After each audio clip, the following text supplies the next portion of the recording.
How has reading changed your life? Okay, reading has done a whole lot. Knowledge they say is power.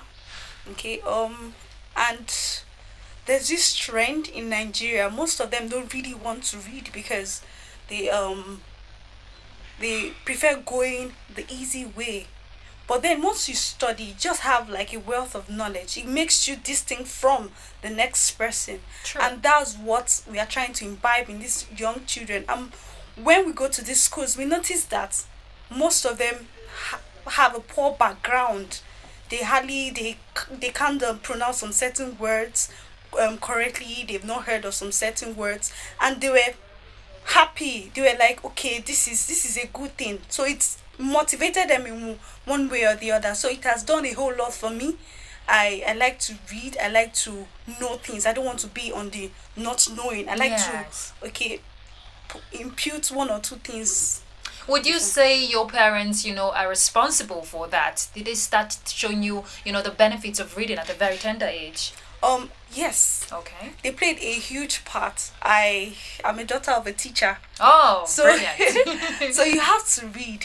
My father was somebody that he can sell his house to put you through school. But when it comes to want to go shopping or do something, that he doesn't really put so much value in that. When it comes to education, he can go the extra mile for you. So they went a whole lot for me.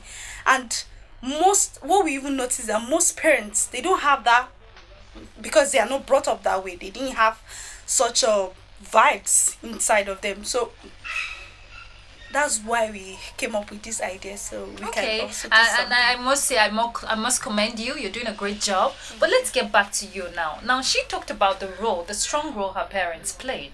Now, let's look at the role of parents. At what age, should they start imbibing the reading culture amongst children? I'd say some might say, how possible is this? But I'd actually say from birth. In fact, even when a child is in the womb, studies have shown that you can read to them, sing to them, and they listen, they hear. So that when they come out of the womb and, they're babies and toddlers, something is already in them that's yearning to continue the process that you've started. And one thing that we found out is although we're doing a lot in Nigeria, I live in the United Kingdom, and I found out that the trend is a bit different here. You have to probably go to a fee-paying school before you can have this good process of learning how to read, how to pronounce words like Stephanie said, the phonetics and all that.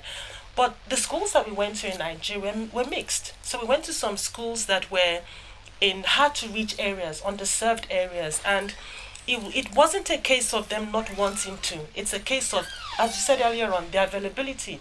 So it's quite important that we expose our children to this right from an early age and then continue with it. A case in point is the school we went to in Ogun State, and the headmistress keeps on calling us. She says the books that you've given us has opened a new paradigm for us, for Wow. starters. And secondly, the children are going through the books, and the words they cannot pronounce or do not understand, they give it to the teacher to explain to them. And it's so good because we are, as CHIYOWO, that's the acronym for our NGO, extremely excited because we had partners in the United Kingdom, the Nigerian Schools Foundation, UK, and they've been wanting to give back in Nigeria too. So they found our platform as a good conduit to be able to do this. So the books that we got are, from nursery to primary to secondary school. So it's a wide spectrum, and that just goes to show that start them young, and then they keep on building up on those pillars. Also bridging that gap, laying the foundation right entails those children enjoying what they read. Someone said if you don't enjoy reading a book over and over again, there's no use reading it. Now, a lot of children complain that it's boring to read, those who don't understand it. Now, how can reading be made fun?